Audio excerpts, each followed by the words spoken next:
freedom, man. That's what it's all about.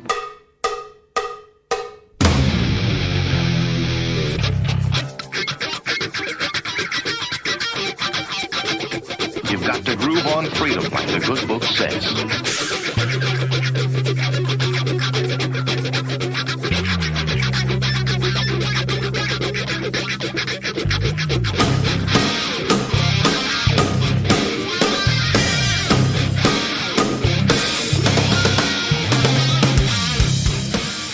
Welcome. You are listening to What on Earth is Happening. This show will discuss the topics of human consciousness, mind control, natural law, the occult, and all issues that affect the freedom of the people of Earth. What on Earth is Happening will endeavor to shine light upon the darkness of our world and to offer empowering solutions to the problems we face as humanity approaches its critical moment of choice. And now, here is your host, Mark Passio.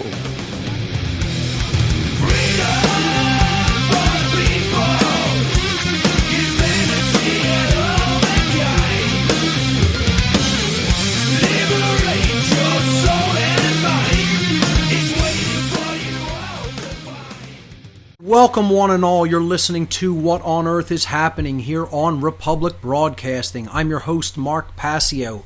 My website, whatonearthishappening.com. The network's website, republicbroadcasting.org. Today is Saturday, March 15th, 2014. This show is live every Saturday right here on Republic Broadcasting from 10 p.m. to 1 a.m. Eastern Time. That's 9 p.m. to midnight Central. We have a great show lined up for you here today. I'm going to be continuing a little bit discussing parental abandonment issues as the root psychological factor that is contributing to the continued human condition of slavery. We'll get into my own parental abandonment issues today, as I hinted that we would be doing last week. And then we're going to go to your calls and get your take on this issue and anything else that you want to discuss. Let me give the call-in number right at the top of the show, and hopefully I can take calls throughout the show. The call-in number to join us here on What on Earth is Happening today is 800-313-9443. Once again, 800-313-9443. You can call in now and get in the queue.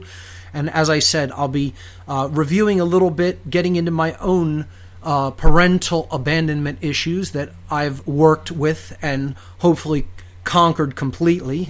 We all carry a bit of this with us, and we're all still working with it. But as long as we're willing to do that work, we're making progress. And it is such a huge issue, and it's one that goes so unnoticed because it's very nested in the subconscious mind. And that's why many people don't even realize they're carrying these subconscious psychological abandonment issues around with them. They're not consciously aware of them. And it affects so much of their behavior from that unconscious, subconscious point of view. So we'll be getting into that a little bit more. I have a couple of very quick event announcements. I will be speaking next weekend in Asheville, North Carolina. I'm going to be giving a presentation on Saturday, March 22nd, 2014 in Asheville, North Carolina, called New Age BS and the Suppression of the Sacred Masculine Revisited, with even more New Age deceptions exposed.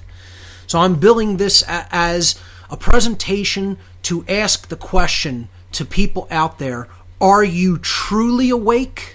Especially those who identify and consider themselves members of the New Age movement or the New Age community. Are you really awake? Are you truly awake? Or are you just in a spiritual trap that is designed specifically to make you believe that you're awake? This is going to be coming up, again, March 22nd, Saturday, March 22nd, in Asheville, North Carolina, at the Lexington Avenue Brewery. That's at 39 North Lexington Avenue in Asheville, North Carolina. The doors will open at 9 a.m. This is going to be an all-day event. It's a one-day seminar is what it really is, not just a presentation. I'll be giving a morning session. We'll be breaking for lunch. I'll be giving an afternoon session.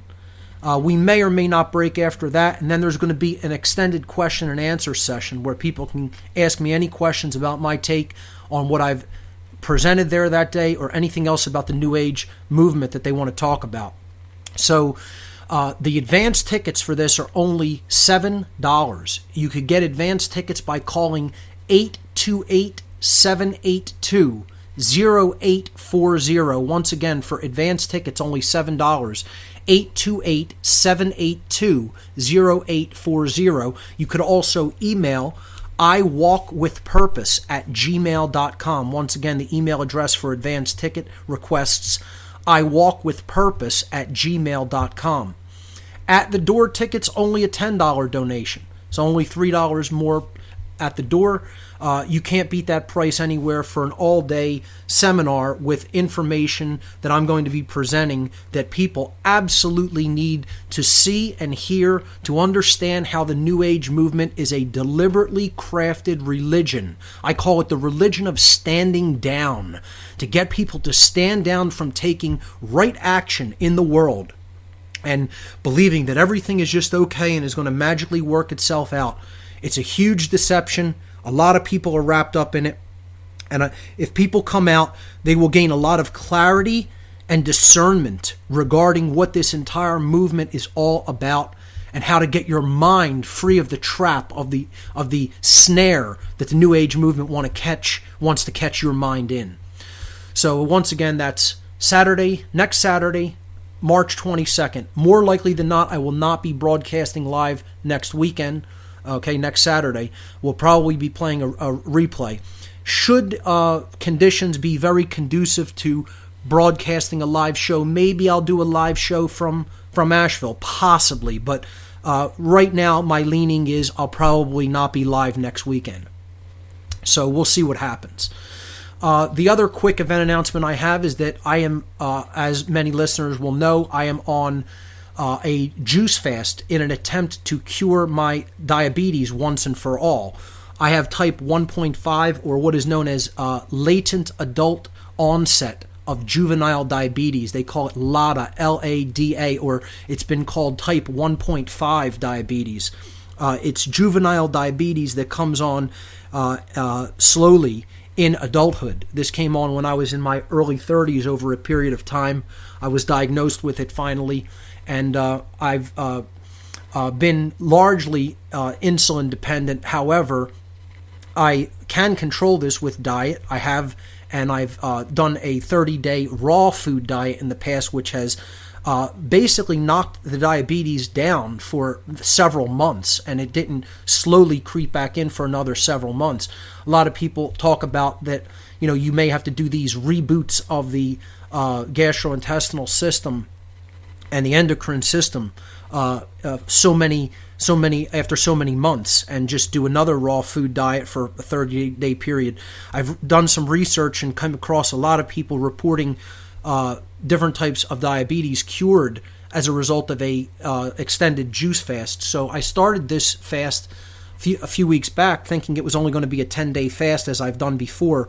But after going into it a few days and seeing how easy it was and how good I felt and how much clarity of mind I had during it, after about 3 or 4 days, I said, I'm going to do a full 30 days and, try to proactively go after and tackle this diabetes problem once and for all, because I'm not a big fan of needles. I don't like to have to stick myself to test my blood, once a day or twice a day. I don't like to have to take insulin injections if my sugar levels go high, my blood sugar levels. So I'm happy to report since day one that I started this juice fast 26 days ago. Today is day 26. I have 4 more days to go. Since day one, my blood sugar levels have been within normal parameters. They have been absolutely perfectly normal since the first day I started this fast. So that's great news, and hopefully that will continue after the fast is over, after I go back to eating solid food. So wish me luck. 4 more days. It's been an exercise in willpower, if nothing else. Not having solid food for that long there's definitely a psychological component to it. I did have cravings for solid food. I was able to control that. I believe I have very, very good willpower, and I have stuck with it. I've only taken into myself freshly squeezed juice made from an auger juicer, and water and herbal tea over the last 26 days. 4 more days to go. I'll give you a progress report in a couple of weeks. Stay with us, everyone. You're listening to What on Earth is Happening. We'll be right back.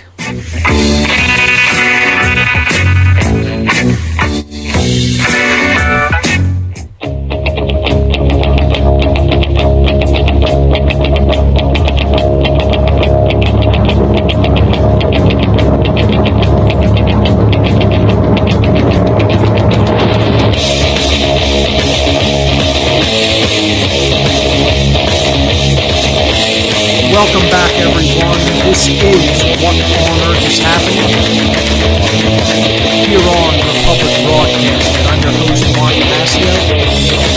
My website, whatonearthishappening.com.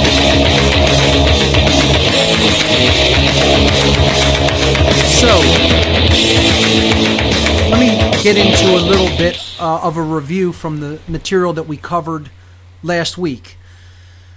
I was talking about the underlying psychological state of humanity, okay, and how that's really driven by willful ignorance. Willful ignorance is really the manifestation, and from there we get ignoring evil. We get ignoring what's going on all around us. We get ignoring all the iniquities and inequities of our world. People not caring about each other, people not helping each other, people not trying to spiritually uplift each other, people not trying to present people with information that they need to know. Just saying, I don't care, which is where most of humanity is at. And that comes from a state of willful ignorance. And then it allows evil to just run roughshod all over us. But underneath that, there's another condition, and this is people wanting to remain children. It's them wanting to remain in a state of not having any personal responsibility and abdicating personal responsibility, believing that they can abdicate personal responsibility, I should say, to someone else. It's not my responsibility to understand this. It's not my responsibility to take care of myself. It's not my responsibility to help out my fellow man. It's not my responsibility to teach my fellow man anything. No. That's somebody else's responsibility, It's the state's responsibility above all else, don't you know? That's what people want to pass this responsibility off to. That's government's job, And then government becomes like the surrogate parent in a society of beings like that, in that kind of a mind state. And I was explaining to people there's another underlying condition that lies beneath wanting to remain an eternal child and not ever have any personal responsibility. And that is self-loathing.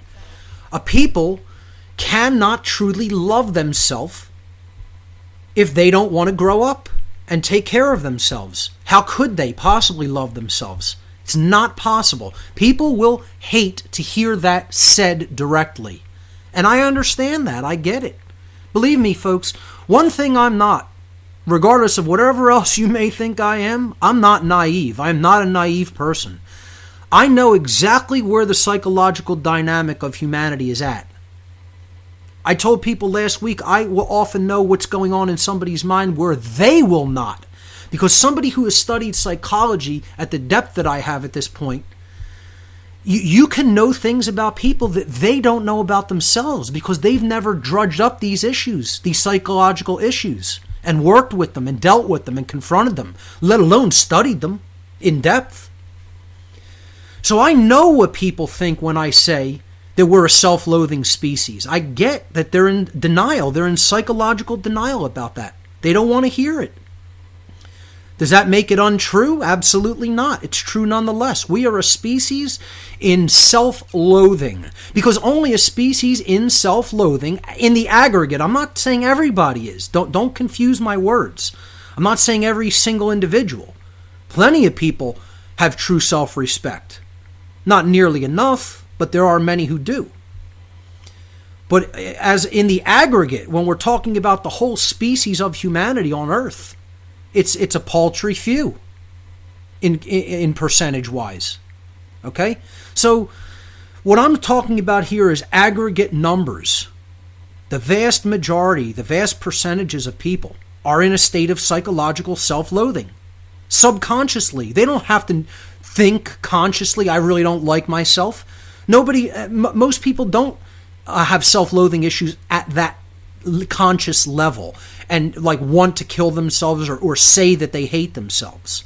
Nonetheless, they do hate themselves deep down inside, underneath it, at the subconscious level, at the level of the unseen. Okay, and there's another reason for this self-hatred. See, again, just to clarify this, only a people who are self-loathing and ultimately hate themselves could allow themselves to remain enslaved. It follows logically. If you just think about it, it has nothing to do with the physical enslavement here. People are participating in their own enslavement because they will not desist in doing certain jobs, because they will not desist in continuing to support the financial and monetary enslavement, because they want theirs.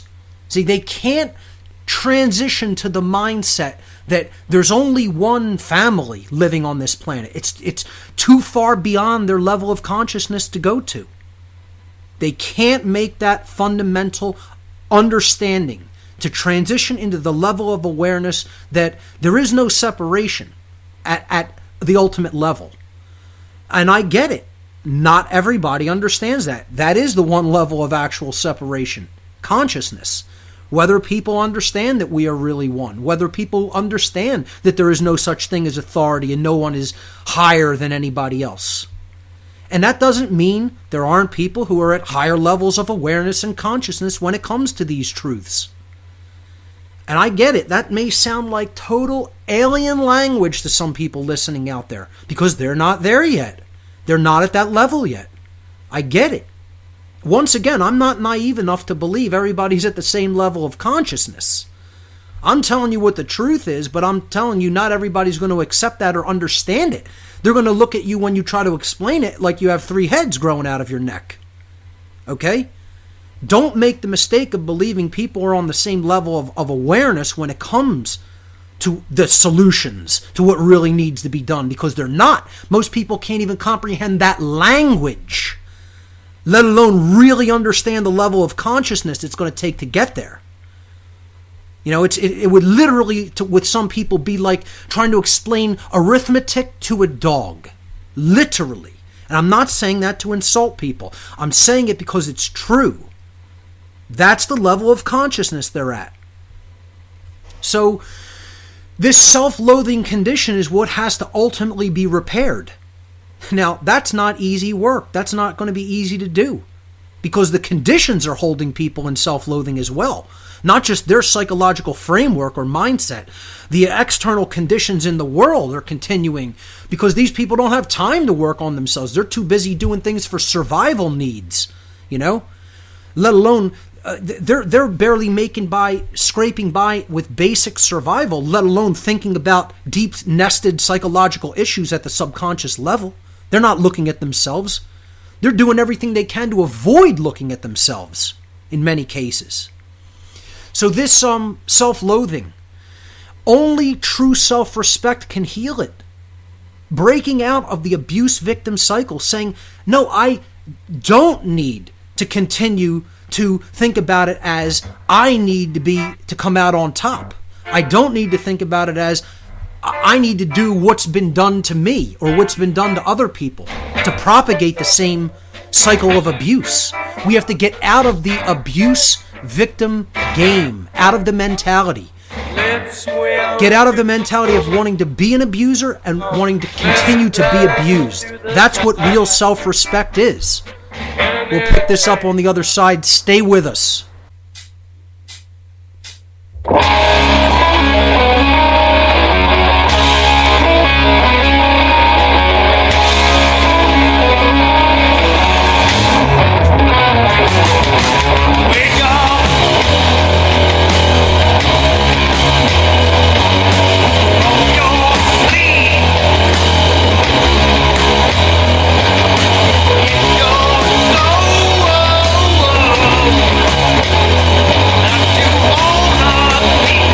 Welcome back, everyone.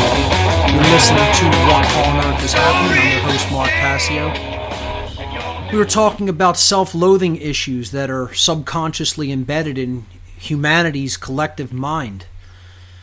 You know, until we become a self-respecting people that want freedom, that want to take personal responsibility for their own lives, that don't want to be ignorant, that want to be well-informed, expect slavery to continue. I mean, what can I say? That's just how it works. That's how the laws of nature work, ladies and gentlemen. You know, and I would add, we need to get out of this mindset that we need to constantly one-up other people. It's all ego. I need to profit. You know, I need to be in a position that is in control over this person.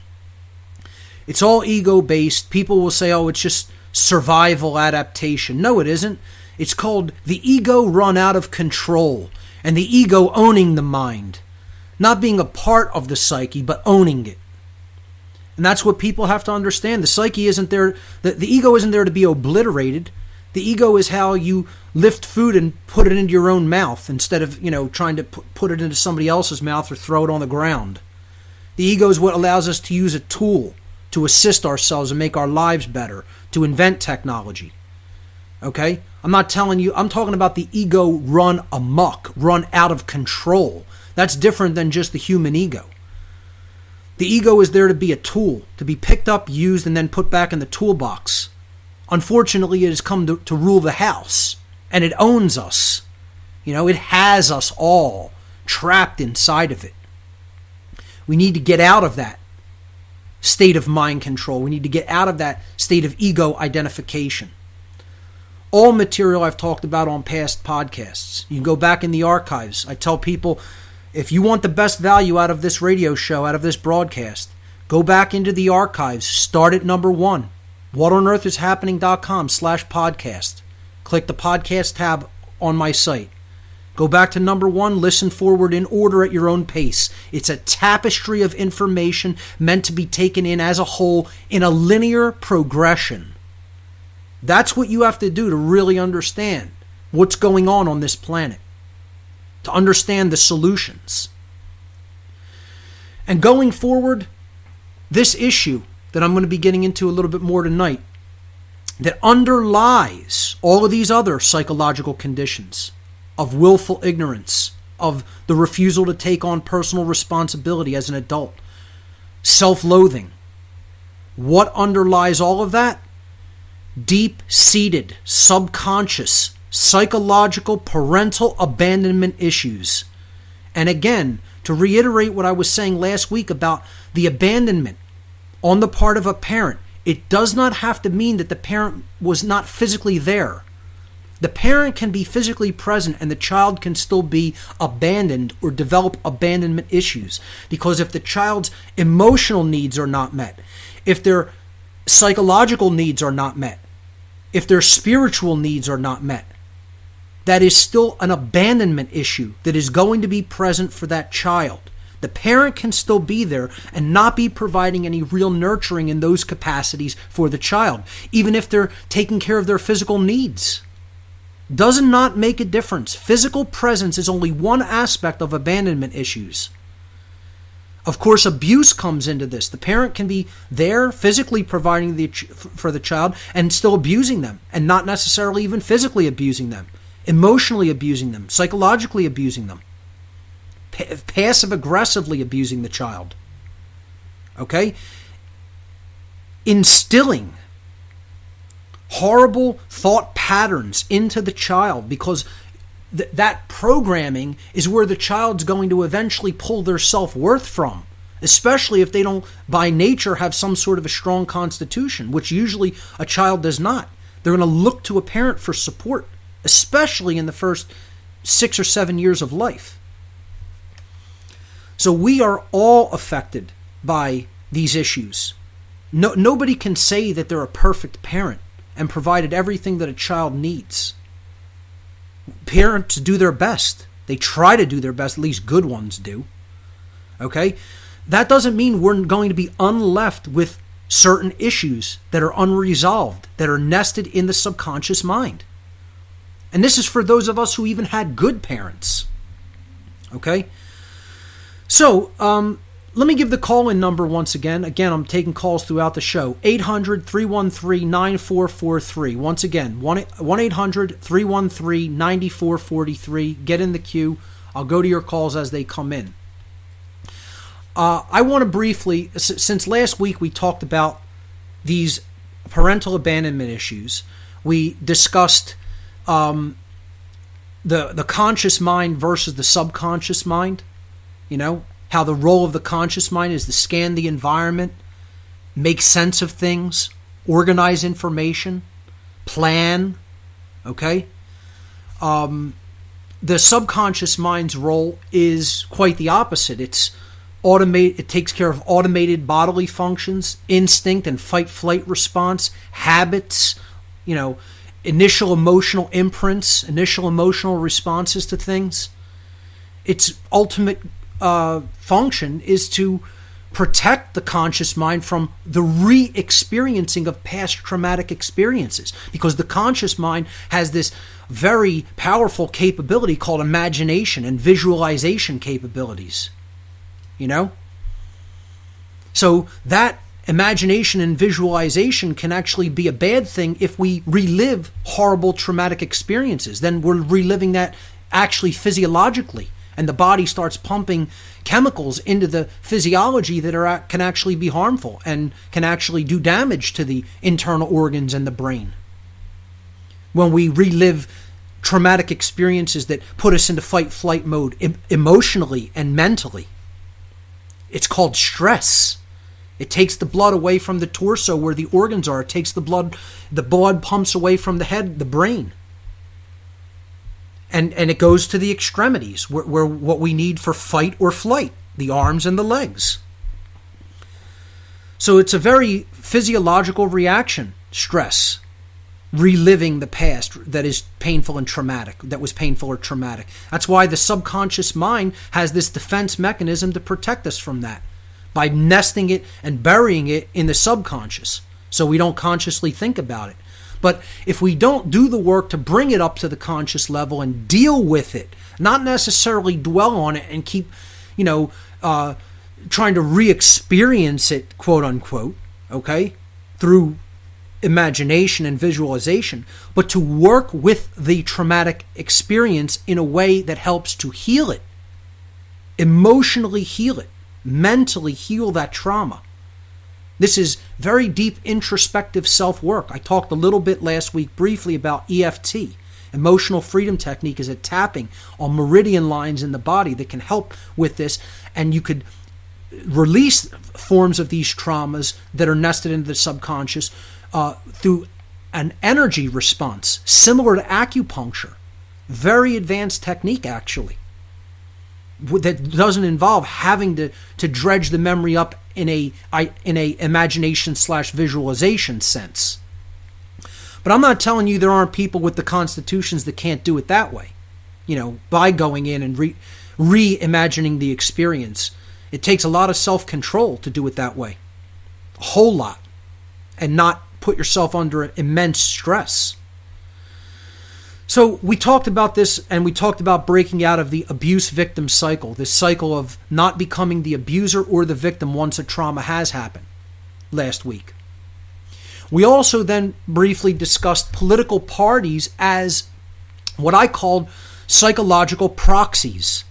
You're putting this political party or affiliation or a candidate in place as the real thing for the absence of a parental figure.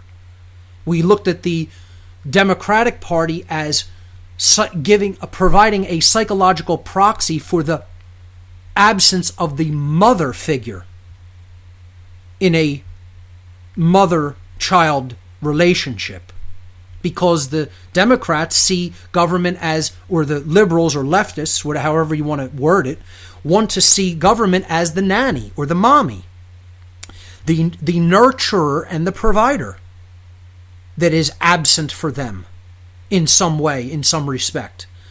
They think it should provide for all of our needs from cradle to grave. That people shouldn't truly be self-responsible for their own needs. No, government should fulfill that role like an archetypal mother. And vice versa. The Republican, the conservative, the right-winger looks at government as the father figure, the strong archetypal father figure protector that's going to go out and police the world and keep us safe, substituting as a psychological proxy for an absent father figure. We'll pick this up on the other side of the break. You're listening to What on Earth is Happening? There's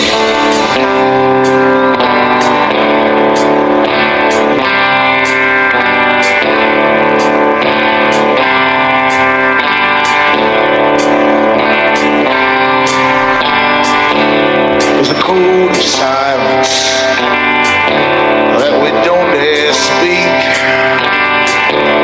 There's a wall between us and a river so deep. Welcome back, everyone. You're listening to What on Earth is Happening here on Republic Broadcasting. I'm your host, Mark Passio. My website, whatonearthishappening.com. We're talking about parental abandonment issues as the ultimate nested, subconscious, psychological issue that is driving the condition that humanity finds itself in, and that is slavery. Government is slavery, ladies and gentlemen. Whether you understand that or not doesn't make one bit of difference. It is still true. Until we get rid of this idea called government, get it out of our minds that it is necessary. What anybody is saying when they say government is necessary is they're saying slavery is necessary. And, just if you even just look at that term, you see how ridiculous, or if you should see how ridiculous it sounds. That should be self-evident to you when you say slavery is necessary. But that's what you're really saying when you say government is necessary. That's what anybody is saying when they say government is necessary. And they're enslaved by that very system. So it's a slave on the plantation telling other people, I should remain a slave. Now, how could anyone in that psychological state love themselves? It's not possible. It's not possible. Okay? So you could hate hearing that all you want to hate hearing it. That doesn't make it untrue. It's still true that that's where people are at. Most people are in that state of such deep self-loathing because they want the state to be mommy and daddy. Because they can't deal or haven't dealt with or refuse to deal with their own parental abandonment issues. And they haven't really grown up as a result. They're not a true adult. They are not. They could be as old as anybody else. They could be as old as an 80-year-old person. They could be, in their late 20s, in their mid-40s. It doesn't make a difference what age they are. They could look at adult and they're still a psychological infant. They're still a spiritual infant. Physical age has absolutely nothing to do with how truly grown up a human being is internally. How truly mature they are internally. Okay? So, and this is what the state loves. The state loves people who are psychological children. We're a nation of grown children, of psychological infants. That's what allows the state to stay in control. And they love it, and they do everything they can to propagate it. Talk to us like we're children on the airwaves, feeding us nonsense, mindless forms of entertainment on every channel, on the idiot box that people sit behind with their GMO food, cramming down their gullet every day after they go to their left brain job, and their body's all run down. Then they sit in front of a device feeding themselves crap food and then watch a mind control device all night. And I guarantee you there's plenty of people out there who do the same thing, who are listening to this broadcast and think that they're awake. Think that they know what's going on because they're just starting to understand you're on a farm, that you're in a pen, that you're in a barn. Okay? You're one of the animals on the farm. And most people have absolutely no idea how that is maintained, how that condition is maintained. And they support it in many cases. They support it. Because they don't want to truly grow up for themselves and take care of themselves. So what I want to talk about here today is my own psychological parental abandonment issues and those of my sibling. And I'm going to talk about my sibling, my sister here, whether she likes it or not, or wants me to bring these issues up or not. I'm going to talk about it because it's something that I want to discuss. Okay? So my mother and father separated when I was 5 months in the womb. Okay, now, how's that for an abandonment issue? My father takes off, obviously, marital infidelity played a role in all of this, and he takes off and splits when my sister is 5.5 years old, and I'm in the womb 5 months. So, this is obviously a typical story of how families break up, divorce, infidelity, leading to divorce, leading to one parent raising 2 children. This was the case with my family, before I was born, actually. So, my mother, she's young, she wants to raise her 2 children, gets a decent job, and then essentially can't be home for the raising of her 2 children, largely. So now you have the father gone, and you have the mother working constantly every day and only there a small percentage of the time. And again, the state loves this. They love scenarios and conditions like this because, again, they want to be the surrogate parent. They want to be the proxy, the psychological proxy for both parental figures. So they have a vested interest in keeping people in these nested subconscious states of undealt with psychological issues because they want you to be emotionally immature so that you'll eventually identify the state as mommy and daddy. And so many people are right in this trap and don't even know that they're in it. So going back to the story, parents separate at about 5 months pregnancy with me in the womb. So that means I don't ever really know my father upon being born and growing up at a very young age. Eventually I did because he came in my life at a later point. Not in a big way, but, in a way such that I never really harbored a deep ill will or resentment. Started to try to understand young, I feel, how relationship problems can crop up between people, and didn't necessarily have anything to do with me. Now, that was me and my take and my understanding. My sister did not have that understanding. It hit her way, way harder because she was already born and she was already 5 years old when my father splits with my mother.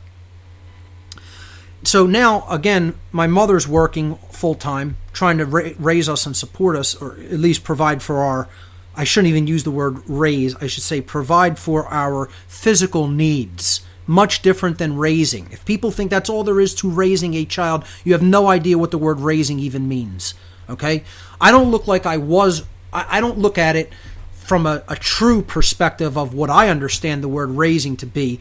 I was not raised. I was raised by strangers from a condition of psychological infancy, immaturity, and self-loathing and ignorance. That's what raising really means, is you come out of all those conditions. Strangers did that for me that I never met personally. People I consider my mentors. And you know what? I don't give a damn. Let me just make one thing clear. I don't give a damn what people think of the people I consider my mentors. I could care less what you think about them. Okay? Let me make that clear. I put who I consider people who influenced my life for the positive in a video, and then people say, you want to dismiss my video work? Well, go right ahead and dismiss it. Shut it off. I don't give a damn. Okay? They're the people who helped me. If you don't like them, go listen to somebody else. You're free to do that. You're also free to dismiss my work and say there's nothing to it because he likes these people. I think you're a total retard for thinking that way. It's a complete logical fallacy. Okay? To say that there's nothing here because this person likes this person's work and agrees with them on a lot of things. It's utter nonsense. It's more emotional immaturity and childishness. That's all it is. You think you can't gain information or garner understanding from listening to somebody just because they like somebody that you happen not to like or agree with? You're a moron. You're a moron.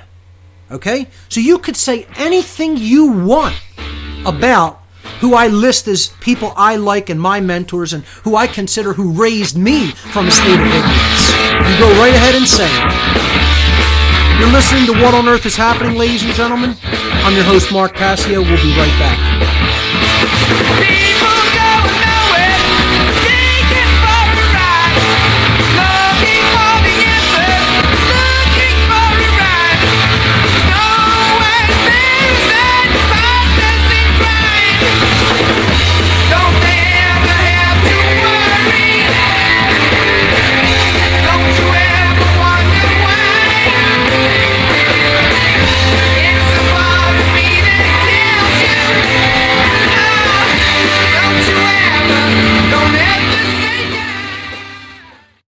Freedom, man.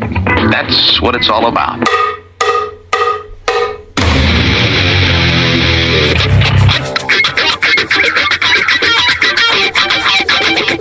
got to groove on freedom, like the good book says.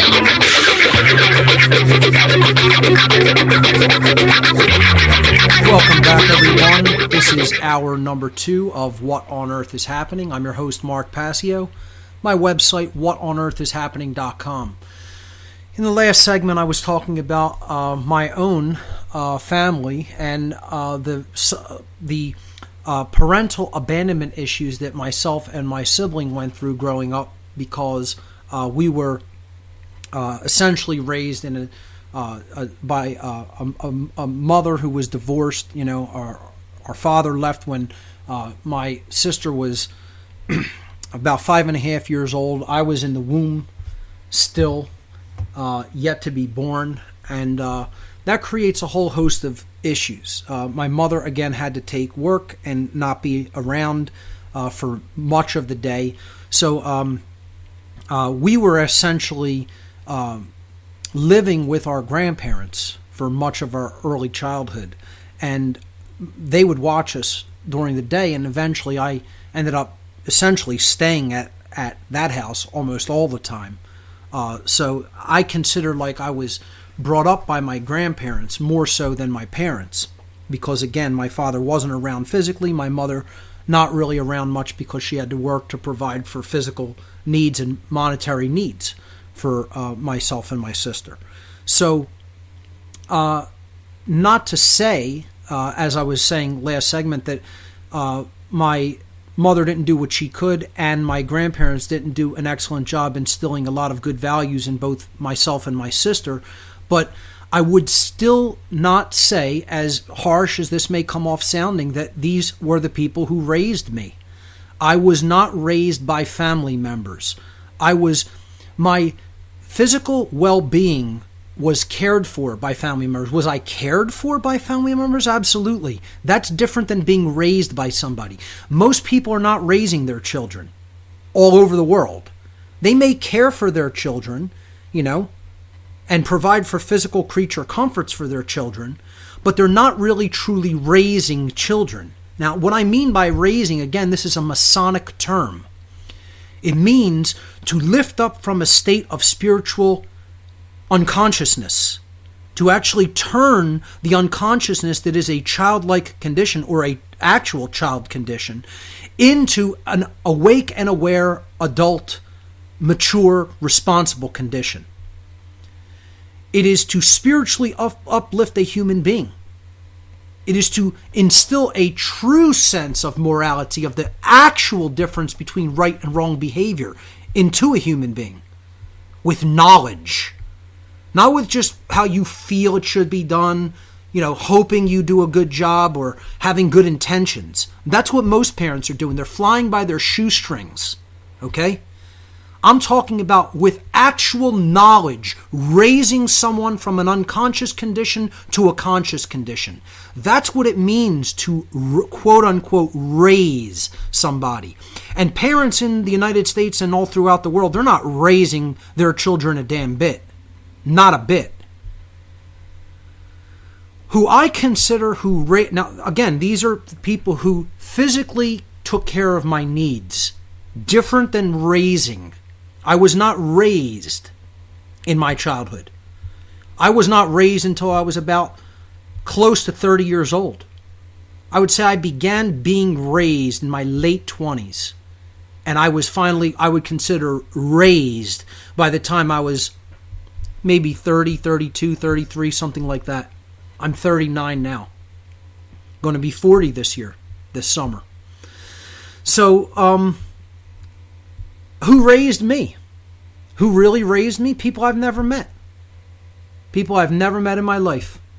Michael Tessarion's an individual who helped to raise me. Manly P. Hall helped to raise me. Jordan Maxwell, David Icke, William Cooper, Terrence McKenna, Max Heindel. I could go on and on. These are the people who raised me. I may not agree with every single thing they say. As a matter of fact, I don't agree with every single thing they say. That doesn't mean that they weren't instrumental in raising me. Many other authors and lecturers and presenters. How about H.P. Blavatsky and her work, you know? How about people like Israel Regardie, Graham Hancock, Richard Hoagland? You know, you can go on and on and on. You know, other teachers too that I don't consider every aspect of their work true. Even people you could say in the so-called New Age movement. I got a lot of value out of Deepak Chopra's work. I got a lot of value out of Wayne Dyer's work. Do I consider them New Agey? Yeah, I do. That doesn't mean a lot of the things they don't say are true. Eckhart Tolle's work, some of it is very, very good, although there's many things I don't agree with him with as well. You know? Again, it's about taking what works. And if something isn't working or isn't true, and you logically screen it out, then leave it. That doesn't mean you can't take the rest. You know? I love people who... one thing this researcher said I disagree with. Well, all of it, he's an agent. Immediately, they go to that. Immediately. He's working for the dark side. It's all a ploy. He's a shill. Yeah, okay. How old are you? You believe that nonsense. Not everybody has every single aspect of the picture figured out, folks. You know, we need to be mature about that and exercise judgment and discernment. But see, that involves that thing called responsibility again. And there's what people don't want. They want to just randomly throw things out. So, again, they're the people who raised me, okay? Made me into a person who truly had conscience. And again, from an amalgamation of all their work, no one individual did that. A group of strangers who I never met raised me. Now, going back to the actual condition in childhood, you know, since we were basically, you know, cared for and provided for by my mother and my grandparents, but largely by my grandparents, who are no longer with us today. They've passed. The situation took its toll much more on my sister than it did me because, of course, she was at an age of somewhat understanding, of slight understanding, but some understanding about what the actual situation was. I was very, very, very young, you know, just being born, you know, not born when the separation happened. And, you know, early on in life, I didn't know anything any different. She had lived with my father for years before the split, and that took a harder toll on her. So these parental abandonment issues were even more deeply rooted in my sister. She never really fully got over this stuff. And, you know, I don't feel she's ever really worked with that shadow material. And, you know, there's no talking to certain people in certain psychological conditions. It's gonna create suffering and pain till they're ready to come out of it, unfortunately. And unfortunately, that seems to be where humanity is at. We don't have time. we're out of time. The walls are closing in, folks. And most people are like in the same situation as somebody like my sister who probably isn't going to deal with these issues. I've looked at them head on a long, long time ago, actually. And let it go, because it's first of all, present moment awareness has a lot to do with this. That's in the past. It's not happening now. And I'd made a conscious decision at some point. I'm not going to let this define my self-worth. What happened there between those two people, even if I was a factor in it or she was a factor in it, should not define our self-worth. And I made a conscious decision not to allow it to. It's a matter of willpower. It's a matter of self-respect. It's a matter of looking at the issue and deciding, what am I going to make this mean for me? I can imbue this with purpose. I can imbue this with meaning. Is it going to be something that just happened between people who grew apart, didn't really love each other anymore, and there were children involved? Because that's what it really was, At an actual level, you could go on and on and on about why people do the things that they do. What happened is what was. It's not what is. It's in the past, first of all. I'm not going to let that define the quality of my life in the present moment. And I am most certainly not going to let it determine my self-value, what I think of myself. Not everybody has that kind of willpower, though, folks. I don't make the mistake of thinking that everyone does.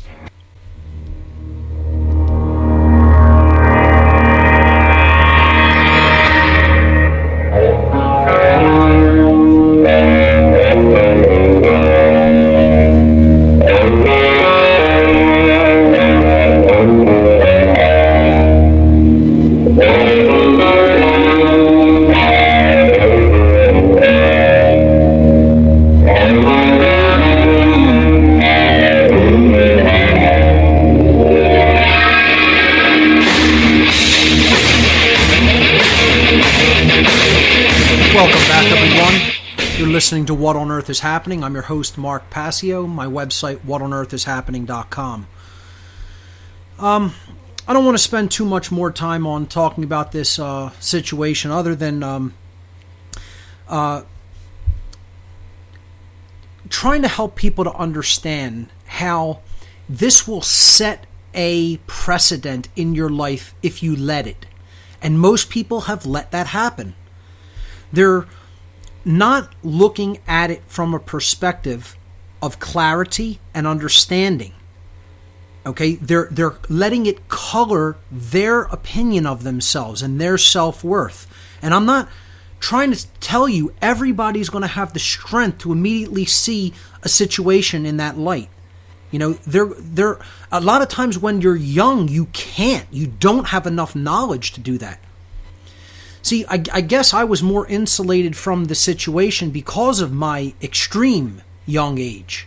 Whereas, again, my sister took it so hard that she held that grudge, let it, I guess you could say, fester in her own emotional makeup. And you know what it did later on? Because she looked at it from a situation of, this has something to do with my self-worth. This has something to do with what other people think about me.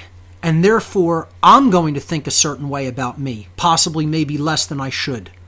And I see my own sister as somebody who sells herself short, thinks that she's not somehow as good of a person or as smart of a person or as worthy of a person as she actually is.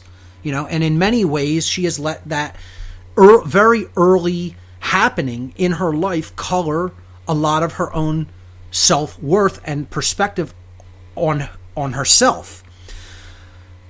Again, by looking at this and understanding a lot of the psychological issues involved with it later, I bypassed a lot of that. And again, you could say, well, because this happened when you were so young, it didn't just affect you that much. That's partially true, but again, partially is because I deliberately went into the issue and looked at it and thought about it deeply. And I couldn't say, can I hold this grudge against my father for the rest of my life? No, I can't. I'm not going to, first of all, I'm not going to harbor that kind of energy Two, because it'll eat me up, and two, because it's already done. It happened. It's over. It cannot be taken back and changed. It's the past.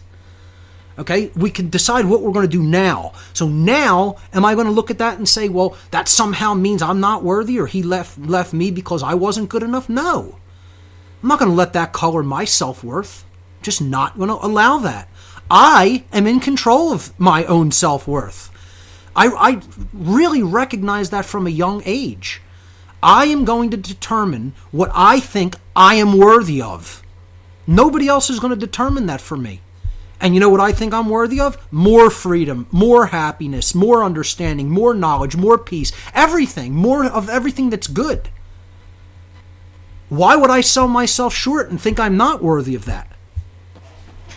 So the whole point here is you're in control of your self-worth. No one else is. You can only allow somebody else to color it and influence it and take control of that. And that means you have to... Not everybody has that strength of constitution. I get it. But if you work with these issues and you bring them up to the conscious level, you can start to reverse these nested subconscious issues. It is possible to do. It's hard work sometimes. And if someone like my sister wanted to do that work, I'm not saying it would be easy. It would be difficult. But it is possible, and those methods are available to people. And, what did she do later in life? She gravitated towards someone with the exact same abandonment issues, father abandonment issues. Her own husband, my brother-in-law, has the exact same issues, fatherly abandonment issues. I won't go into depth or detail regarding that, but it's funny how like attracts like. It really does. It's true. So since she had these nested psychological, not even nested, these very conscious abandonment issues, she gravitated toward, in her marriage, toward a man that has the exact same issues. And in many cases, they don't even recognize that. I would say largely they don't recognize that. That's probably the single factor that drew them together. And it's not exactly what you would call, the ideal marriage or relationship. But again, that's drifting off into other territories. The example here is psychological parental abandonment. Okay, parental abandonment in any form, whether it's psychological, mental, emotional, or physical. But it's the psychological issue of dealing with parental abandonment. So you see how this dynamic works. Last week I explained how this worked with Steve Jobs of Apple. How he became a control freak that wanted 100% control over everything at his company, over all parts of the user experience. It's why, to me, as a longtime user of a lot of Apple's products, I won't buy anything from them anymore. They're so about control, and he put people in charge who he knew were going to act as lackeys and essentially keep his model exact. So don't expect Apple to reverse their trend on what Jobs started, because he was adopted. I went into this last week on last week's show, and he could never truly give away his creations like his parents gave him away early in life. This is where he was holding on to this nested, subconscious, psychological, parental abandonment issue, and it colored all the decisions he made, and he became a control freak. So, once you understand how these issues work, you can see them so readily. It's like handwriting on a wall. It's like literally someone shining a flashlight on in your face. You see it so immediately. It's so apparent. Whereas before, you're wondering, why is behavior like this? Why is this person behaving like this? And again, I said it last week, most of the military and the police, they're doing the same thing because they have mommy issues and daddy issues. They're little boys who never grew up, whose parents didn't pay enough attention to them, whose parents abandoned them in one form or another, whether physically, mentally, psychologically, emotionally, spiritually, or all of the above. And now the state is big daddy, it's nanny, it's mommy. Okay? And they want to give all their power away and all their responsibility away to the new surrogate family, the new surrogate parents, which is the state. And it's all because they won't look in the mirror in the one place that they need to look to confront and deal with those issues that are going on deep inside themselves, in their shadow selves, the part of themselves they don't want to look at because it's too seemingly painful. But ultimately, you don't deal with that shadow material, you know what it does? It rises up, it sneaks up behind you, and it devours you. It pounces on you like a huge cat of prey, and it devours you. It eats you from the inside out. And that's what they're doing, not only to themselves, but to their whole damn society. Their whole society. And they're acting as the house slaves of that society, doing it to their own kind. Okay? Imposing slavery on themselves, their own people, their own children, without even a thought in their head. Because they have just refused to look at truth. They've refused to look at self. They say the self is too painful to look at, and it's too painful to look at what I've already become, what they already know deep in their inside of themselves, in the subconscious part of themselves, what they've already become. We're going to go to the phones on the other side of this break.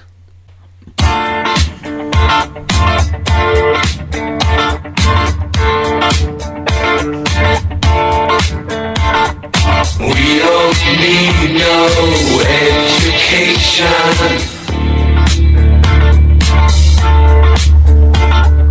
We don't need no thought control. Welcome back, everyone. This is What on Earth is Happening. I'm your host, Mark Passio. So I think I've really done a brief review of some of the material we covered last week. I've gone into some of my own parental abandonment issues and some of the scenarios that played out when I was young. Talked a little bit about how it affected my older sibling, my sister, and I've kind of covered what I want to talk about. We still have an hour and a half left in the show. I'm going to go to the phones this segment and start taking your calls. So really, the rest of the show is fair game. If you want to stay on the issue of abandonment, talk about that, ask any questions about that. Any other topic is fair game as well. No taboo topics ever here on What on Earth is Happening. Call in and ask anything you like. You could ask about any of my old material that you want clarification on. The call-in number to join us, 800-313-9443. Once again, 800-313-9443. In coming weeks, I will be expanding on this topic and taking it into the realm that I call cosmic abandonment. And this will take many weeks to unpack this ancient story. Not everyone will agree. A lot of people will want to go into shutdown mode and psychological denial with a lot of the things I'm going to be talking about on this show in the coming weeks. But over the next many weeks, I will be unpacking the topic of cosmic abandonment. And you can get a little preview of that if you go to my videos section on my website at whatonearthishappening.com and check out the prelude to that, which is a video called Cosmic Abandonment. But I'm going to be breaking it down deep over many weeks here on this show and going into a lot of source material and doing some reading on the air and presenting some other researchers, maybe even possibly interviewing some of those researchers if I could secure them for an interview for the show. So that's coming to What on Earth is Happening, and a lot of people have been really anticipating this material. So with that having been said, I do have one other brief announcement I want to make. The Free Your Mind 2 videos from the 2013 conference last year in April, they are going online now as we speak. Our editors are really churning them out now, and they're being posted to the conference website. And I think it's actually not too bad that it kind of took a little while, because if you really think about it, a lot of people aren't motivated to go to conferences live anymore. So that's why I like the Free Your Mind conference is an every other year event. And maybe it might be a good idea to keep it that we have the conference, then the next year the videos go out, and then, then we have a conference the year after that. This way there's incentive for people to go live, because if the videos come out immediately after the conference, well, most people are like, oh, I'll catch it on video. This way at least there's a little bit of waiting involved. I might have liked to see him come out a little bit sooner, but I'm not really complaining that much when I think about the timing, because them going up about 1 year after we did the conference, it does give people more of an incentive to attend the live event, those who can. I realize not everyone can, but then we have made the information available for free, and all of them will be live. They will be forthcoming. About approximately half of them are up online right now. They're on the speaker bio pages of freeyourmindconference.com. So you could check that out when you get a chance. Hit up freeyourmindconference.com and go to any of the speaker pages. And the speakers whose videos are ready, their videos are live on their speaker bio page at freeyourmindconference.com. We also did finally put up an official Free Your Mind YouTube channel. And I'll be linking to that in What on Earth is Happening at whatonearthishappening.com and at freeyourmindconference.com. I believe it's already linked. It's youtube.com/FYM conference. So youtube.com/FYM conference, as in Free Your Mind, FYM conference. Spell out the whole word conference, no space between those. youtube.com/FYM conference is the new Free Your Mind YouTube channel, and the videos for both Free Your Mind 1, all of the videos for Free Your Mind 1 back in 2011 are up on that channel, as well as the videos that are completed so far for Free Your Mind 2. We will be adding these as our editors make the videos available to the organizational team, and I will be posting them on the conference website as they become available. That having been said, let's go to the phones. Mike in New York, you're live on What on Earth is Happening. Welcome. Thank you for taking my call, Mark. Mike Rivera, right? Radio. Is this Mike Rivera? Yeah. Mike, welcome. Really great to hear your voice, my friend. What do you have for us tonight? Well, in my life, I feel that your information came into my life at times when it couldn't have been better. And I have to say, this topic you brought up is again abandonment is really hitting close to home. My father passed away back in September 2012, and throughout my life, my father and my parents were actually pretty decent people. They were so good, maybe a little overbearing, so much so that I feel, instead of more of abandonment, I feel I've actually rejected my parents. I rejected the entire scenario. Maybe they've played the part of I'm going to influence you. Maybe I like sports. He was very left brain oriented, so sports and math was a great subject for him. Me, on the other hand, was very right brained, and I went off completely in the other direction. I think because of that, I've actually rejected my parents, in a sense. I've also, in turn, rejected the world, and spiritually, I also rejected my God subconsciously. I rejected myself, and I also hated myself, knowing to the fact that I can never achieve the greatness that my parents have already bestowed upon me. In doing so, throughout my years, I've caused major self-destruction. I've wasted 20 years of my life throughout a dark path of lying, manipulation, cheating, stealing, whatever I had to do to survive. Coming out of that, the question of why, and it came, your information throughout the videos and stuff that you've released through the years has really come to the understanding that, yes, I truly hated myself, and that is why I can never achieve anything in my life, nor could I achieve any greatness for anybody else in my life. And turning that around, and really, you brought up, visually imagining it, or not imagining it, but visually bringing it out in your head. That was the only way, the only solution I can come up with to actually go about piece by piece and reconstruct all the damage and all the horrible things that I did. And that's the only way I could repent, because some of the people that I couldn't even apologize to are already dead.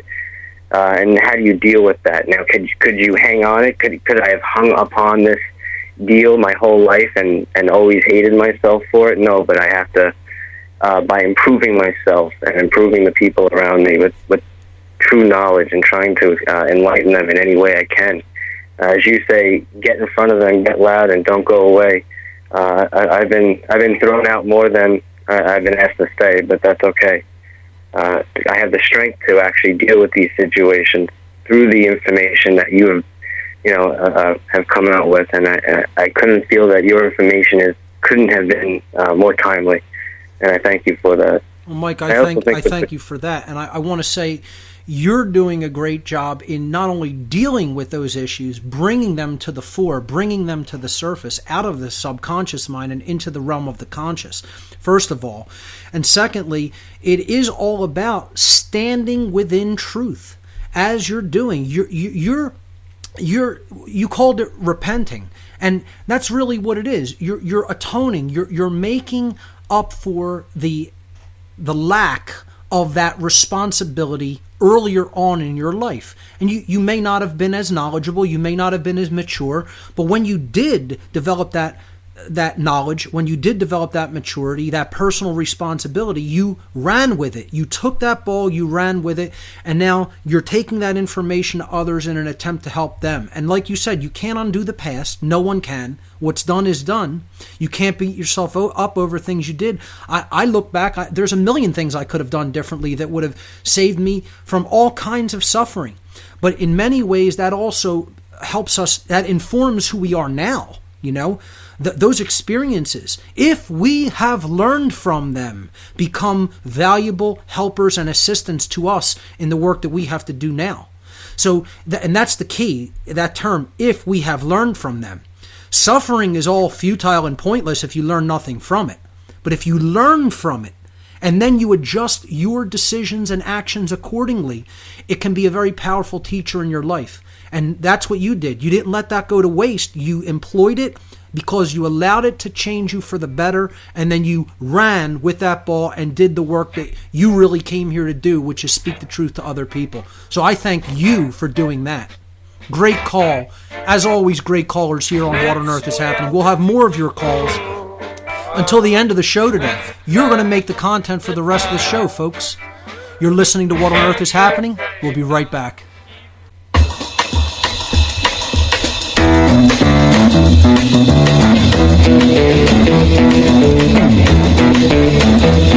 You know the day destroys the night, night divides the day. Try to run, try to hide, break on through to the other side, break on through to the other side, break on through to the other side. We're trying to break on through here on What on Earth is Happening. Your calls until the end of the show. So you'll make the content from here on out. I've said what I had to say already tonight. Let's go to Damon in New Mexico. Damon, you're live on What on Earth is Happening. Welcome. Okay, Damon looks like he hung up. Let's go to Ivan in Phoenix. Ivan, welcome to What on Earth is Happening, my friend. Hey, Mark. How you doing? Doing well. How are you? All right. I'm out and about right now, so if you hear some traffic in the background, that's the background noise. No, I'm not at work like before. No worries.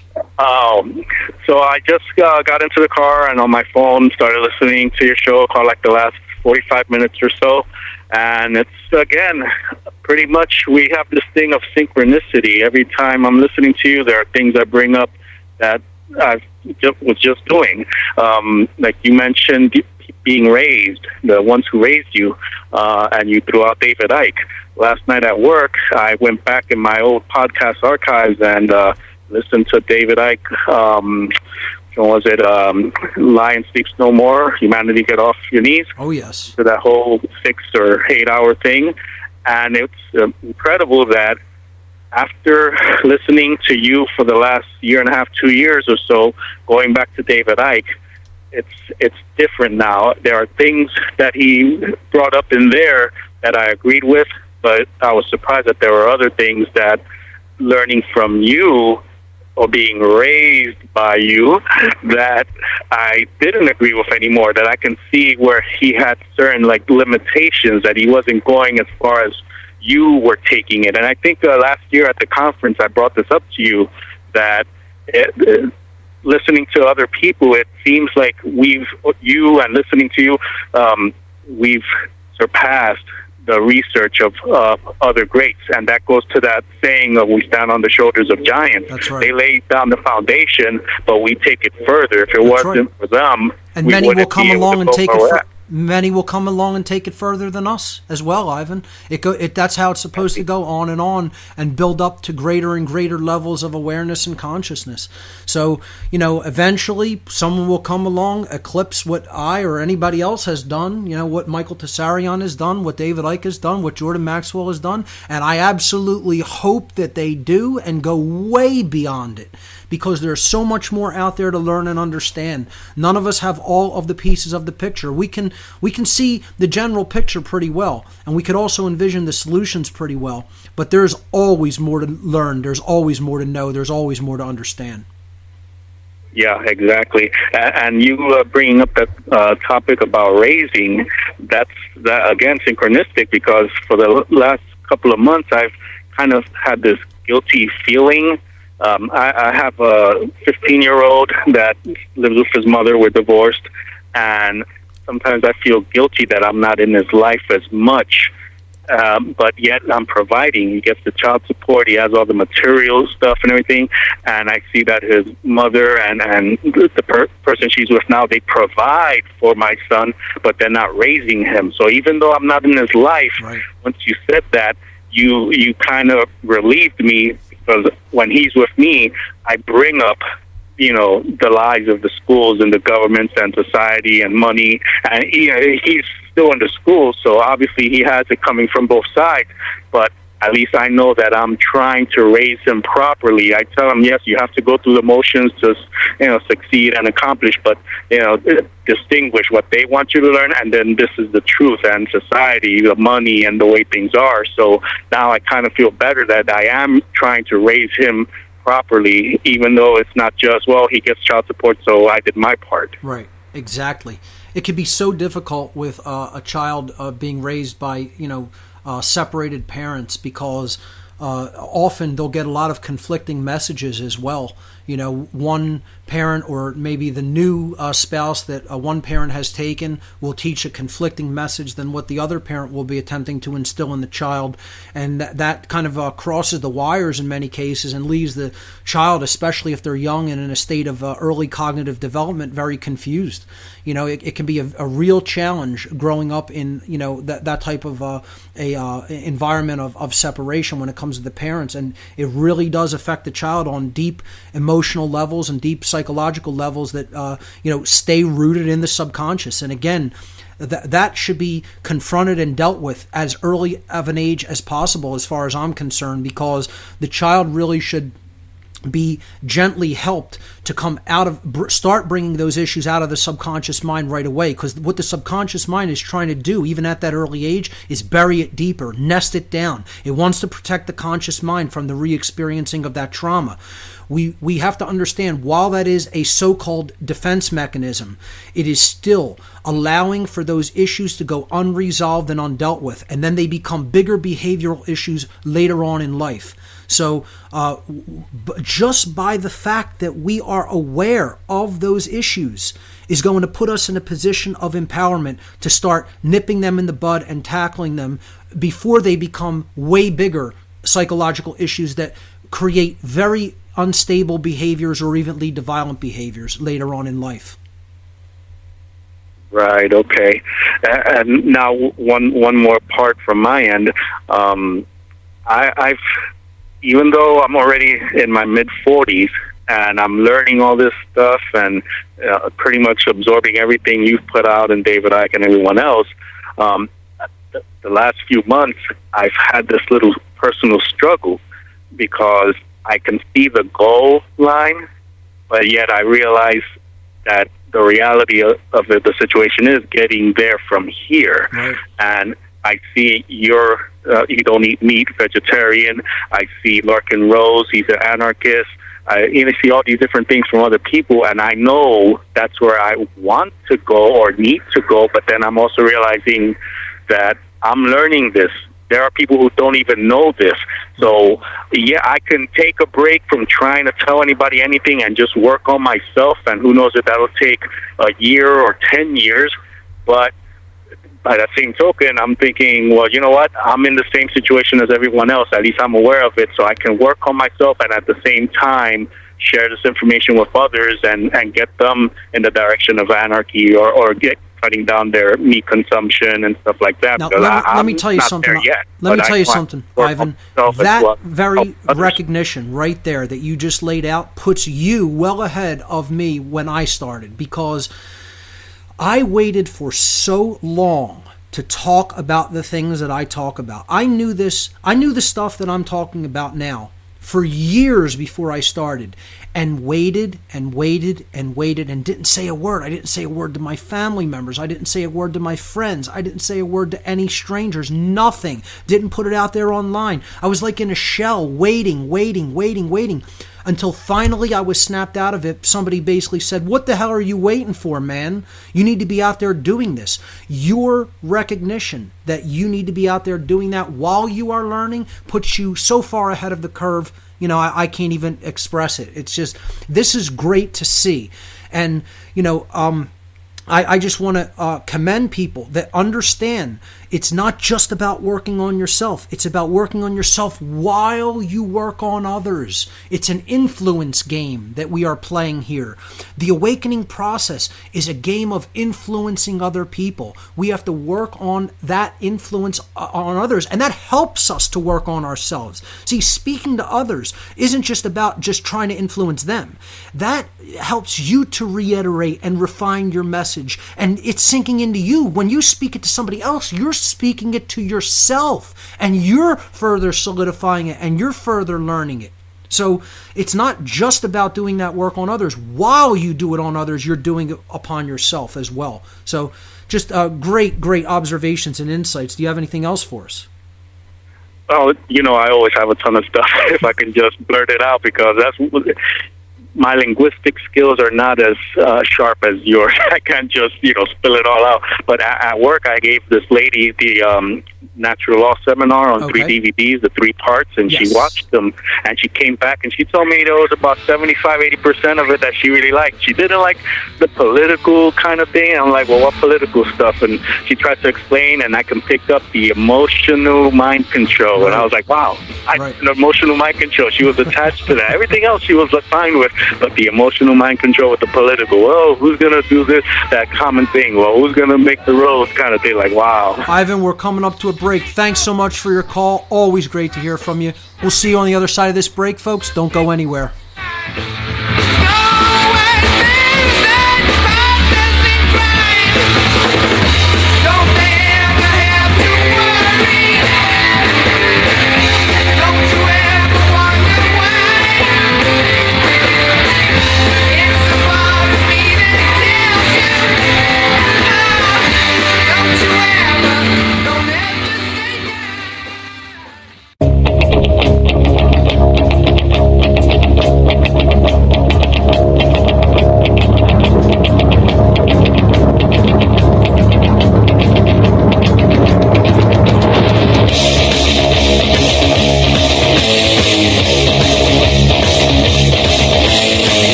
Third and final hour of this edition of What on Earth is Happening. I'm your host, Mark Passio. My website, whatonearthishappening.com.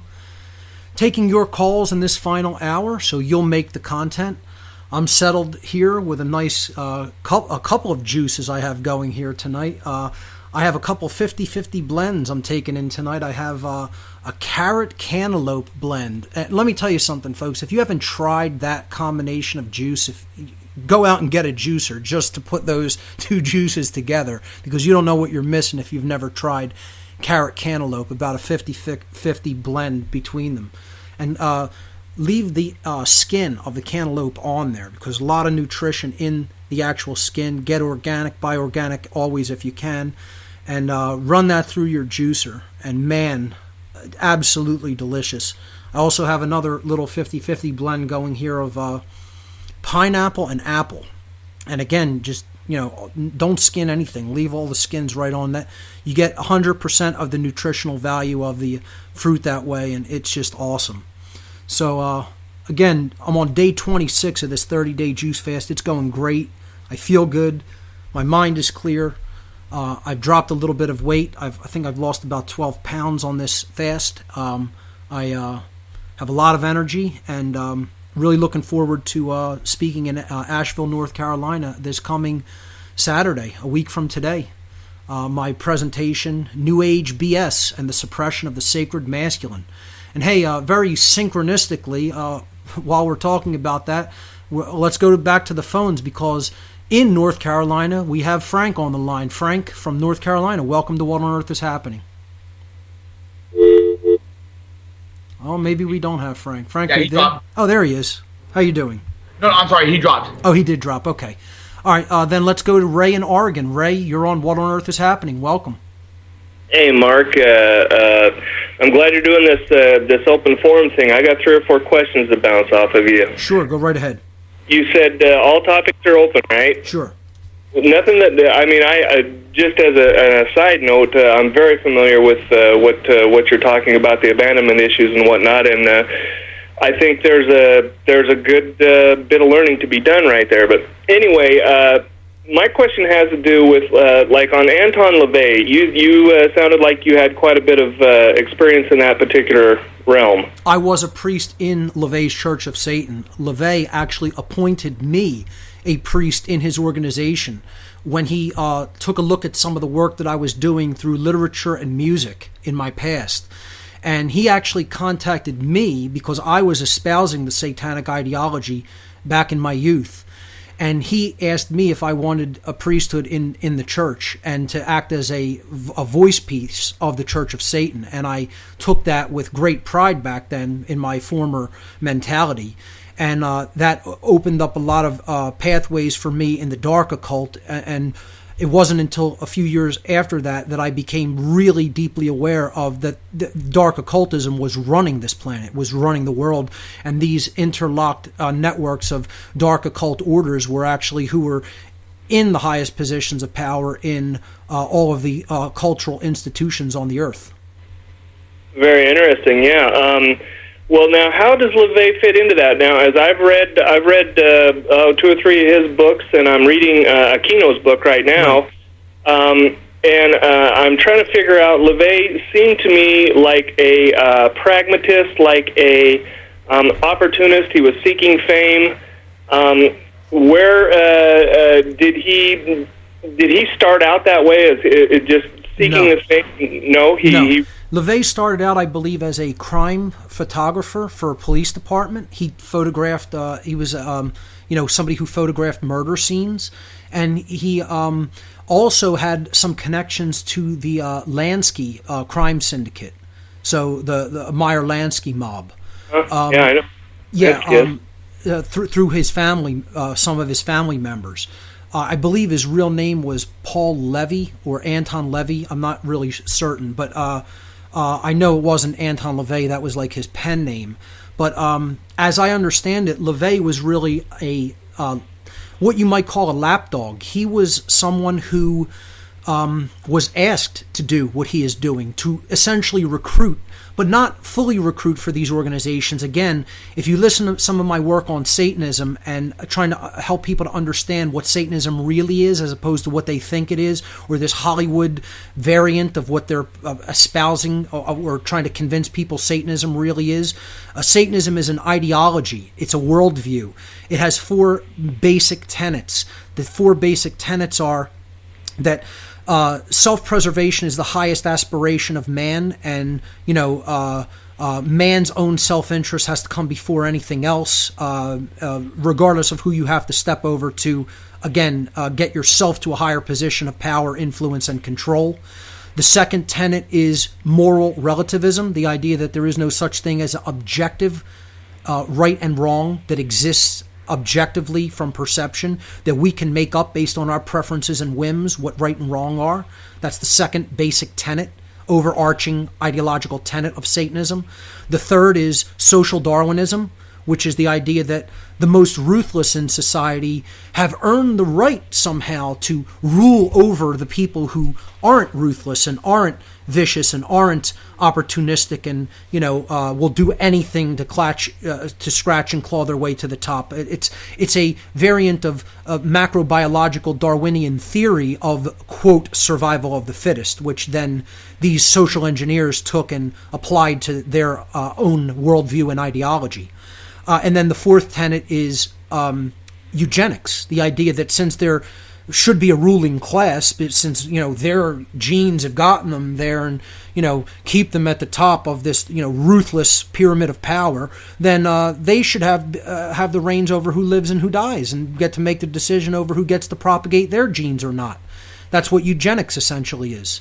So those are the four main pillars of Satanism. But as I understand LaVey's role in this, to answer your question, is he was simply what I might call a lapdog for the higher level aspects of these dark occult hierarchical networks. And he was charged to write the Satanic Bible. He was asked by some of these higher level organizations and think tanks to write a book that crystallized some of this ideology, albeit at what you might call a lower level or less intensified level of the way it's being practiced at the globalist level, the globalist scale, the high level satanic scale, if you will.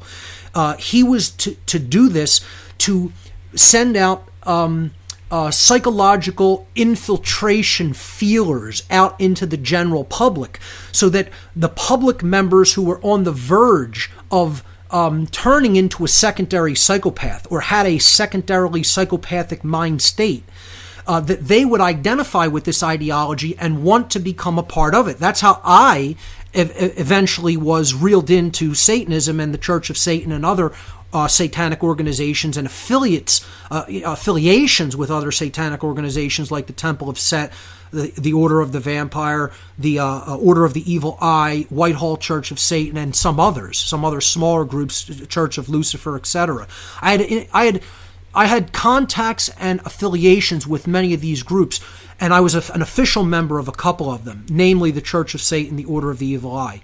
So, again, the Church of Satan, as I see it, and how LaVey propagated it, was a organization to interface with the general public and put out these tentacles or feelers to identify members of the public who fully understood this ideology, agreed with it, and then to mine those members of the public and try to go into there for people who had certain psychological characteristics and skill sets, real world skill sets like communication, writing, planning, computer skills, you name it, music even. They want people to infiltrate all institutional bodies with this ideology.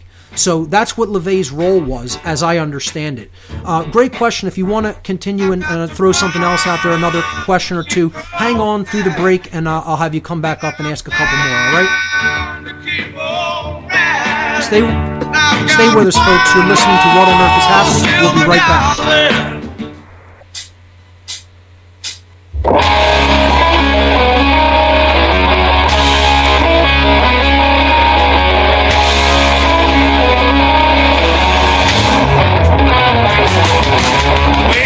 Gotta wake up from your sleep if it's your soul you want to keep. Make no mistake about it, folks. This is all about saving our souls, because there is a lot of evil in this world, and there's a lot of ignorance that's fueling that evil, and there's a lot of misperceptions about what's going on. So we were talking to, let me just give the call-in number one more time. Last 45 minutes of the show, I'm going to be taking your calls. The call-in number is 800-313-9443. Once again, 800-313-9443. I believe we were talking with Ray in Oregon. He had asked me about LaVey's role in the satanic hierarchy. I explained that in the last segment. Ray, if you had another question, go ahead. Well, I've got a few. I really wished I could have run into you a long time ago. I've read most of those authors that you named before. I found some very good in most of them. I really thought Manly Hall was brilliant. Would you call Manly Hall the right-hand path where Pike would be the left-hand path? of the Yes, Masons? absolutely. I think that Pike also has a lot of illuminating work, but I do feel that he kind of strayed off the path, off the middle way, and went to what you might call the dark side, or certainly the gray side.